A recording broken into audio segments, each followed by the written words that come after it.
بسم اللہ الرحمن الرحیم۔ پروگرام اختلاف رائے کے ساتھ میں ہوں افتخار کاظمی۔ کوئی مانے یا نہ مانے، حکمران جماعت اپنی ایک سالہ کارکردگی عوام کو بتانے میں ناکام ہو گئی۔ پرائم منسٹر تو چلے کشمیر کی وجہ سے مصروف ہیں، لیکن باقی کی حکومت کہاں ہے؟ تبدیلی کا وہی حال ہوا ہے جو محبت کی شادی کا ہوتا ہے، یعنی لو میرج سے پہلے کیے گئے وعدے شادی کے بعد اکثر ادھورے رہ جاتے ہیں۔ وعدوں اور نعروں کو اگر بھول بھی جائیں تو بھی حکومت کی کارکردگی ایسی ہے کہ خود پرائم منسٹر نے قوم سے خطاب ملتوی کر دیا۔ بظاہر اس کی وجہ کشمیر جیسے حساس مسئلے پر ان کی مصروفیت ہے، لیکن اس کے باوجود جن لوگوں کو حکومت کی کارکردگی بتانے کے لیے آگے لایا گیا وہ بھی حکومت کا کوئی ایسا کارنامہ یا کامیابی سامنے نہیں رکھ سکے۔ چلے وزیر اعظم تو کشمیر کی جنگ لڑ رہے ہیں، لیکن خان صاحب کی باقی ٹیم بھی کوئی نہ کوئی جنگ لڑنے میں مصروف ہے۔ سنا ہے شیر رشید کی لندن میں انڈوں سے جنگ ہوئی ہے، گئے تو وہ کشمیریوں کا مقدمہ لڑنے تھے، لیکن اس کے بعد شاپنگ میں مصروف پائے گئے۔ فواد چودھری نے تو حد کر دی، پیرس میں حکومت پاکستان کے ایسے کارنامے گنوا دیے کہ سبحان اللہ، اسلام آباد اور گوادر کی تعمیر سے لے کے دنیا کی چھٹی ایٹمی قوت بنانے کا سہرا بھی انہوں نے موجودہ حکومت کے سر پہ باندھ دیا۔ اس میں 6 ٹریلین میں ہم نے کیا کیا بنایا؟ ہم نے اسلام آباد کا شہر بنایا، ہم نے گوادر بنایا، ہم نے دنیا کی چھٹی بڑی فوج کھڑی کی۔ کشمیر بنے گا، کشمیر بنے گا، کشمیر بنے گا۔ ہم نے 6 ٹریلین میں پاکستان کی نیول بیسز بنائی، منگلا بنایا، کربیلا بنایا، اسلام آباد کا شہر بنایا، گوادر لیا، موٹر وے بنائی، موبائل نیٹ ورک کا سسٹم پورے ملک میں لگا۔ یہ 6 ٹریلین میں ہوا۔ پچھلے 10 سالوں میں نواز شریف اور زرداری نے 24 بلین روپیہ قرضہ لیا۔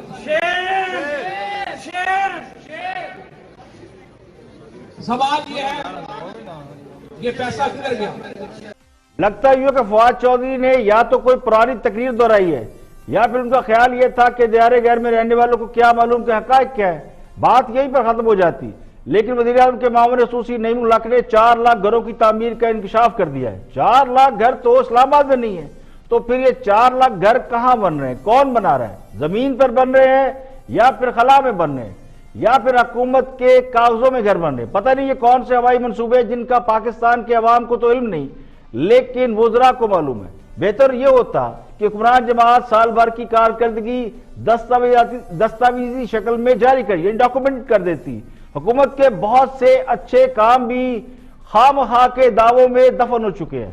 پیٹرول کی قیمت میں اضافہ، روپے کی قدر میں 34% کمی اور سونے کی قیمت میں 34,000 پہ اضافے کو اگر ایک طرف رکھیں، مہنگائی، عام اشیاء کی قیمتوں میں اضافے کو بھی چھوڑیں، لیکن حقیقت یہ ہے کہ 1 سال میں عام آدمی کی حالت زار پہلے سے بھی خراب ہوئی ہے اور لگتا یوں ہے کہ اگلے سال بھی صورتحال یہی رہے گی۔ پروگرام میں اور بھی اہم موضوعات شامل ہیں، دیکھتے ہیں ہائی لائٹ۔ پاک فوج زندہ باد، پاک فوج زندہ باد، پاکستان زندہ باد۔ کشمیر بنے گا، کشمیر بنے گا، کشمیر بنے گا۔ ہم نے 6 ٹریلین میں پاکستان کی نیول بیسز بنائی۔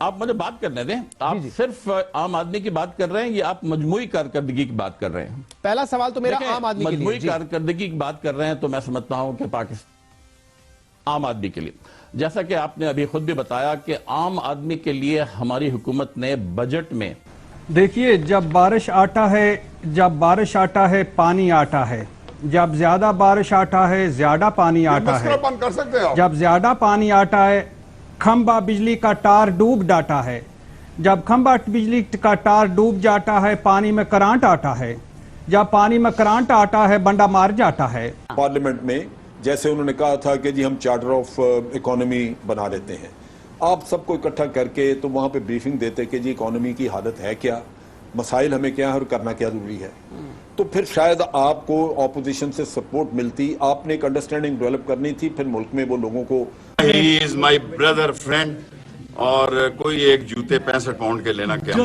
کہ سب کو پتا تھا کہ حکومت کس کے لیے وہ ٹارگٹ ہو رہے ہیں اور کس کو حکومت دی جانی ہے۔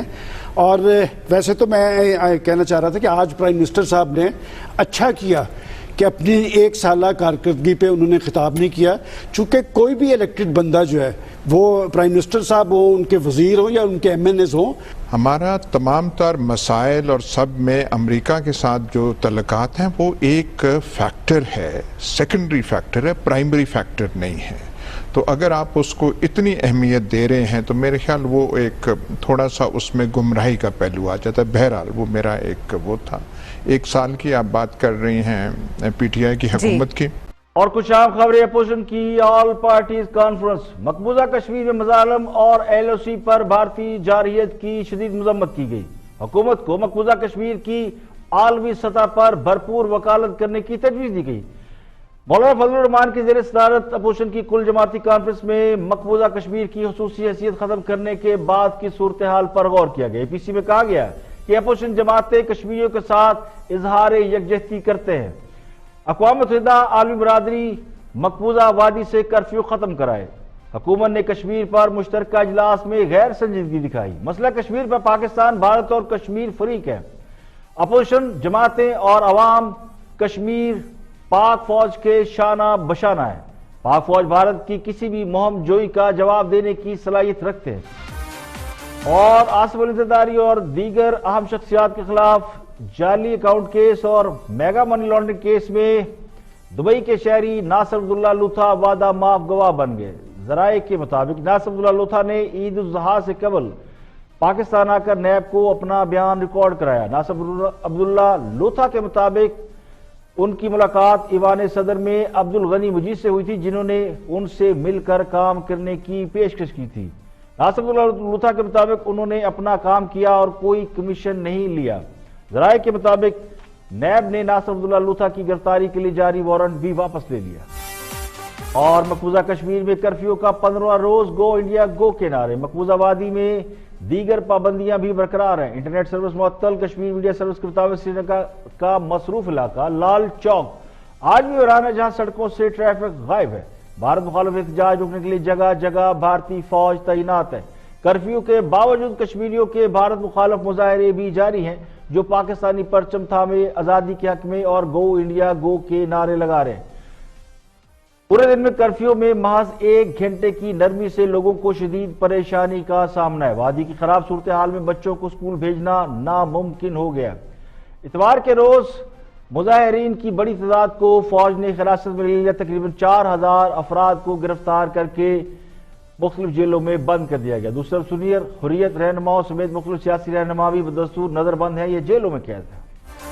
اور امریکی میڈیا نے بھارت میں مسلمانوں کو دبانے کی ایک اور سازش بے نقاب کر دی. مہاجرین کے نام پر مسلمانوں کو حراست میں لینے کی تیاریاں کی جا رہی ہیں. امریکی website New York time کے مطابق ہزاروں افراد کو غیر قانونی تارکین وطن قرار دے کر حراست میں لیا جا چکا ہے، جبکہ زیر حراست افراد میں بھارتی فوج کے سابق مسلمان اہلکار بھی شامل ہیں. امریکی میڈیا کے مطابق مودی حکومت کے ان فاشسٹ اقدامات سے بھارت میں مسلمان خوف کا شکار ہیں.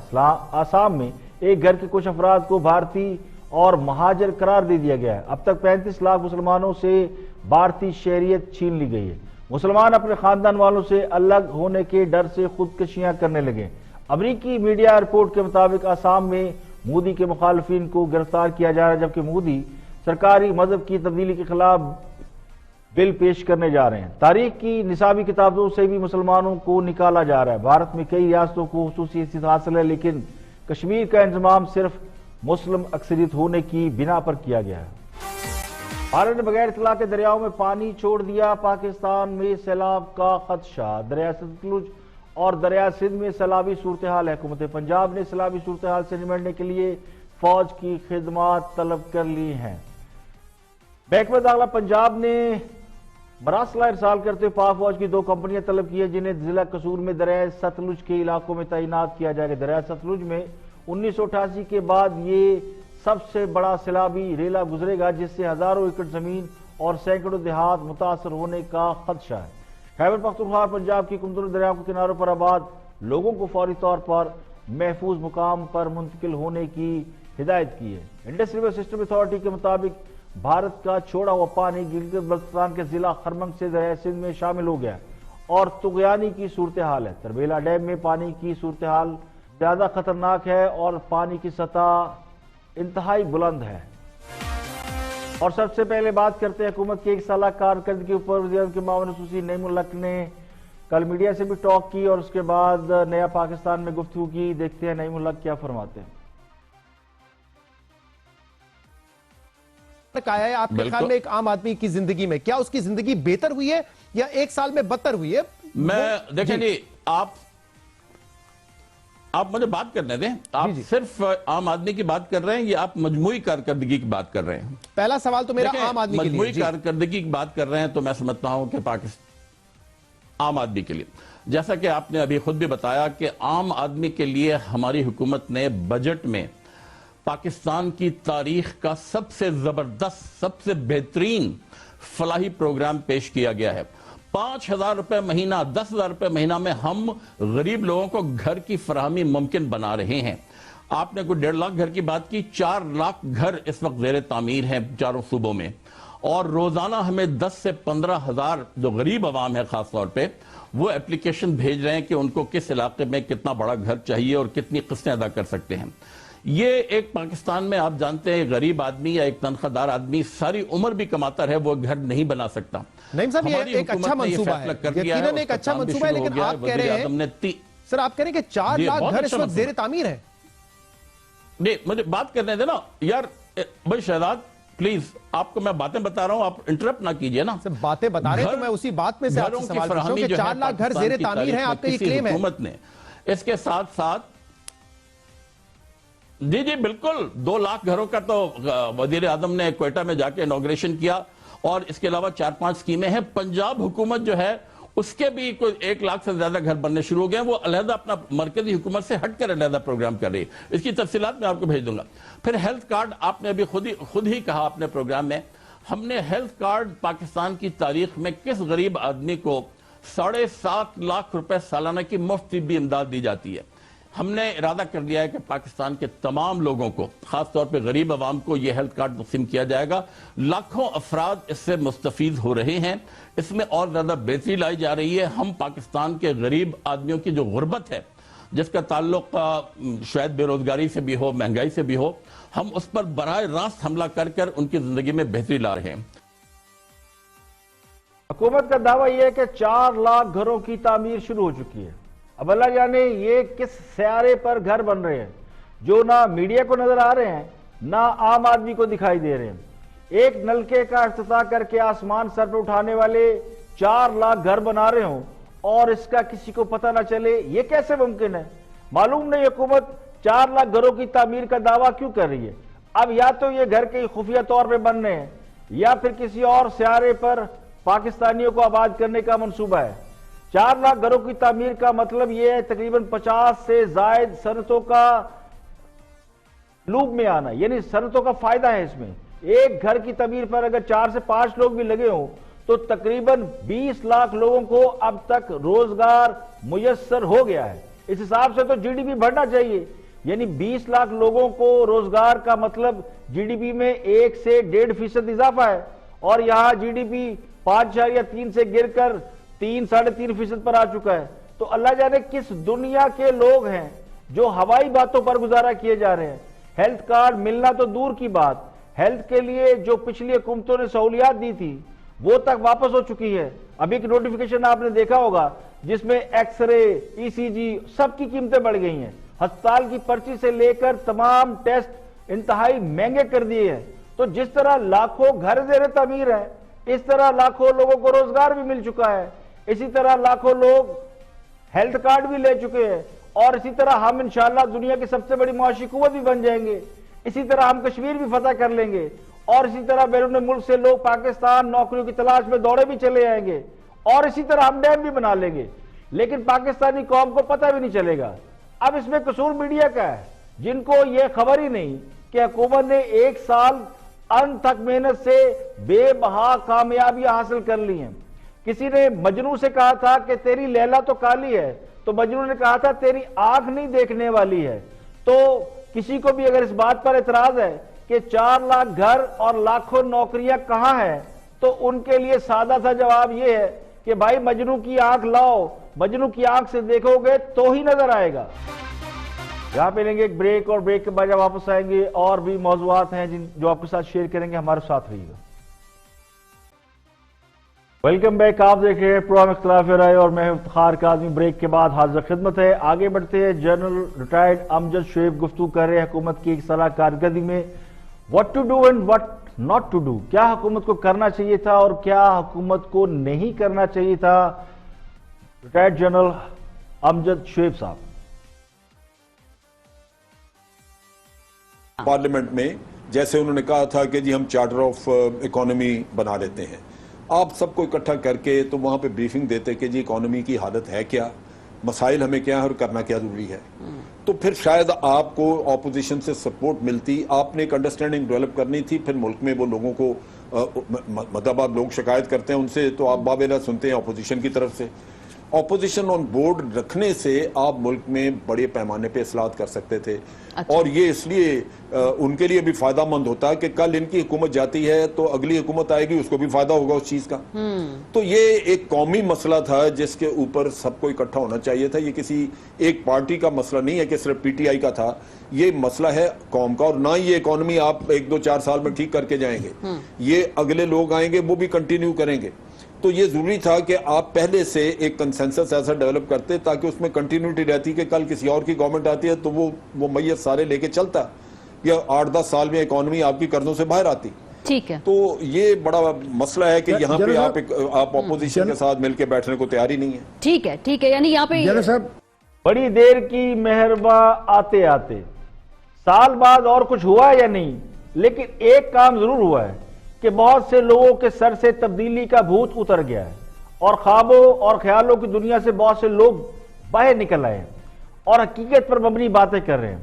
کل تک جو لوگ تن کے رکھو کے نعرے پر یقین رکھتے تھے, آج انہیں بھی سمجھ آ گئی ہے کہ اپوزیشن کو بھی ساتھ لے کر چلنا پڑتا ہے. جن لوگوں کو عوام نے الیکٹ کیا ہوتا ہے, جنہیں ووٹ دیے ہوتے ہیں, جنہیں منتخب کیا ہوتا ہے, انہیں آپ آئسولیٹ نہیں کر سکتے, دیوار سے نہیں لگایا جا سکتا. یہی بات تو ہم پہلے دن سے وزیر اعظم جناب عمران خان صاحب کی خدمت میں عرض کرتے آ رہے ہیں کہ اپوزیشن اور حکومت 2 پہیے ہوتے ہیں جسے پارلیمنٹ اور جمہوریت کی گاڑی چلتی ہے. صرف ایک پہیے پر نہ جمہوریت چلتی ہے نہ حکومت چل سکتی ہے, ایک پہیے پر صرف آمریت چلتی ہے. احتساب کے نام پر اپوزیشن کے ساتھ جو سلوک ہوا, ذرا اس پر غور کر لیں کہ کیا اس سے فائدہ ہوا یا نقصان ہوا ہے. تو نقصان ہوا ہے کیونکہ ملک میں سیاسی استحکام نہیں آ سکا. اس 1 سال میں ہم نے اکانومی بہت لاس کی ہے. اگر تو ملک میں سیاسی استحکام آ جاتا, بے یقینی اور بد اعتمادی نہ پھیلتی, تو آج سارے کاروبار چلتے ہوتے. لیکن اگر آج کسی کو اس بات کا احساس ہو گیا تو میری نظر میں یہ بڑی اچھی بات ہے. اگر یہ بھی سوچ لیا جائے کہ جو ہونا تھا ہو چکا, یعنی 1 سال میں ہم نے جو کرنا تھا وہ کر لیا, احتساب کے نام پہ جن کو پکڑنا تھا پکڑ لیا, ان کے کیس اداروں میں چلنے چاہیے. لیکن اب 1 سال بعد تو یہ سوچ لیں کہ ہمیں جو اگلا سال گزارنا ہے اس میں پولیٹیکل سٹیبلٹی لانی ہے. اپوزیشن حکومت, اپوزیشن میں جو لوگ خراب ہیں جن کے خلاف کیس ہے ان کی بات نہیں ہو رہی, لیکن ساری اپوزیشن تو ایسی نہیں ہے, الیکٹڈ ممبرن ہیں. تو ان سب کو مل کر, وہ جسے پنجابی میں کہتے ہیں نا کہ ڈلے بیرند آجے کچھ نہیں بگڑیا, سیاسی انتقامی کارروائیاں بند کی جائیں, اداروں کو ان کا کام کرنے دیا جائے, تو یہ حکومت کے فائدے میں ہے. آگے بڑھتے ہیں. حکومت کی 1 سالہ کارکردگی پر ایاز امیر گفتگو کر رہے ہیں تھنک ٹینک میں. ان کی نظر میں کون سی چیز بہتر ہے؟ Watch this. آپ پایا سب سے بڑی کامیابی آپ کیا سمجھتے ہیں ایاز صاحب اس حکومت کی؟ پہلے تو میں ایک نقطہ اعتراض کرنا چاہوں گا جو آپ نے اپنے ابتدائیہ ریمارکس میں کہا کہ امریکہ کے ساتھ وہ جو ہیں تعلقات اس کو بہتر نہیں ہوئے, بہتر ہوا, اور آپ نے اس کو ایک اہمیت. ہمارا تمام تر مسائل اور سب میں امریکہ کے ساتھ جو تعلقات ہیں وہ ایک فیکٹر ہے, سیکنڈری فیکٹر ہے, پرائمری فیکٹر نہیں ہے. تو اگر آپ اس کو اتنی اہمیت دے رہے ہیں تو میرے خیال وہ ایک تھوڑا سا اس میں گمراہی کا پہلو آ جاتا ہے. بہرحال وہ میرا ایک وہ تھا. 1 سال کی آپ بات کر رہی ہیں پی ٹی آئی کی حکومت کی. پی ٹی آئی حکومت کو عمران خان کو یہ ایڈوانٹیج تھی کہ اپوزیشن دبی ہوئی تھی, وہاں سے کوئی خاطر خواہ اس کو کوئی اپوزیشن نہیں ہو رہی تھی اور ان کے ساتھ ادارے اور فوج بالکل مکمل طور پہ ساتھ تھے. ٹھیک ہے. اگر وہ بہت اس سے زیادہ بھی کرنا چاہتے وہ کر سکتے تھے جی. لیکن پی ٹی آئی حکومت نے پہلے 5-6 مہینے جو ہیں ایک عجیب کنفیوژن میں گزار دیے. کچھ ان کو کوئی صحیح اس کا ادراک نہیں تھا کہ ان کے ایم کیا ہونا چاہیے, ان کے مقاصد کیا ہونے چاہیے. ادھر ادھر وہ چھوٹی چھوٹی چیزوں میں پڑے رہے. شروع کے دن تو مزاحیہ قسم کا ایک پروگرام تھا, گورنر ہاؤس کی دیواریں اور گاڑیاں اور بھینسیں اور یہ اور چلیں اس مزاحیہ پروگرام کو آپ رہنے دیں, لیکن اور زیادہ کر سکتے تھے. اگر آپ یہ کہیں کہ 1 سال بعد کن لحاظ سے بہتر ہے پاکستان جو ہے آپ کو بالکل مختلف نظر آتا ہے تو آپ بہت کم چیزیں کہہ سکتے ہیں. ایک چیز تو اچھی ہے کہ وہ جو پرانے ادوار کے وہ لوٹ مار کی کہانیاں ہوا کرتی تھیں کہ یہ پروجیکٹ ہے اتنے بلین لگ گئے, فضول پروجیکٹس اور ان میں کک بیکس ہیں, وہ پی ٹی آئی کی حکومت کے بارے میں آپ نہیں کہہ سکتے. وہ ایک اچھی دیکھیں, کرپشن, لوٹ مار, کک بیکس اور اس طرح کے بہت سے الزام اور قصے اس وقت سامنے آتے ہیں جب حکومتوں کو گرانا ہو یا کسی کو گھر بھیجنا ہو, جب کسی کے گرد لال دائرہ لگ جائے تو پھر اس کے خلاف پروپیگنڈا مہم چلتی ہے. یہ پاکستانی تاریخ کا حصہ ہے. جھوٹ کی تمام حدیں پار کر لی جاتی ہیں. تو کہاں گئے وہ سب قصے, کہانیاں جو نواز شریف کے دور میں نندی پور پاور پروجیکٹ سے لے کر اورنج لائن ٹرین اور میٹرو بس کے حوالے سے مشہور کیے گئے. تو یہ تو تازہ ترین کیس ہے نا, جو پچھلے 5 سال میں یہ کیس نکالے جاتے اور نکال کے مقدمے چلائے جاتے. حالت تو یہ تھی کہ نیب نے سابق وزیر اعظم کے خلاف یعنی نواز شریف کے خلاف ایک کیس نکالا کہ انہوں نے بھارت اربوں روپے بھیجے ہیں, تو ایک من گھڑت خبر پر ریفرنس دائر کرنے کا اعلان بھی کر دیا. بعد میں اس پر سب کو معلوم ہے کیا ہوا, خفت اٹھانا پڑی. تو ویسے بھی کسی بھی حکومت کے پہلے سال میں کرپشن اور کک بیک کے معاملہ سامنے نہیں آتے, اس لیے کہتے ہیں نا ہنی مون پیریڈ. تو ابھی تو ہنی مون پیریڈ چل رہا ہے. جب حکومت کی مدت ختم ہونے والی ہوتی ہے یعنی آخری 1-2 سال رہتے ہیں, تو پھر وہ لوگ جو حکومت میں مال بنانے کے لیے آئے ہوتے ہیں, جن کی خواہش ہوتی ہے کہ وہ مال بنائیں, پھر وہ آخری 1-2 سال میں مال بنانے کی کوشش ضرور کرتے ہیں, دائیں بائیں لیفٹ رائٹ جہاں سے ان کو تھوڑا بہت مل جاتا ہے, کیونکہ الیکشن پہ خرچہ بھی کیا ہوتا ہے. ویسے تو موجودہ حکومت ایک بہترین فارمولے پہ چل رہی ہے, وہ ہے نو ورک نو مسٹیک. یعنی نہ کوئی کام کریں گے نہ غلطی ہوگی, نہ کوئی بڑا منصوبہ بنایا نہ کوئی ترقیاتی کام کیا, تو پورے سال میں جب کوئی کام ہی نہیں کیا تو پھر کون سی کمیشن, کون سا کک بیک. اس لیے مال کھانے یا کمانے کے مواقع ابھی کھلے نہیں ہیں. ذرا موقع ملنے دیں, مواقع کھلنے دیں, تو پھر ہمیں پتہ چلے گا کہ خان صاحب نے یہ جو کرپشن کے خلاف مہم چلائی ہے اور کیا پوری قوم اس پہ لگ گئی ہے, اور حقیقت کیا ہے, کیا ہم واقعی کرپشن سے نجات پا چکے ہیں یا پھر اس طوطے کی طرح جو کسی فاختہ کے انتظار میں عبادت گزار رہنے کا ڈھونگ رچائے ہوتا ہے. آگے بڑھتے ہوئے کچھ بات کرتے ہیں بارشوں کی, اور بارشوں پر پیپل پارٹی کے چیئرمین جناب بلاول بھٹو نے ایک تبصرہ کیا. اس تبصرے پہ بہت سے دوست تبصرہ اور تجزیہ دے رہے تھے, وہ تبصرہ اور تجزیہ سنتے ہیں, اس کے بعد بات کرتے ہیں واچ ارشاد بھٹی.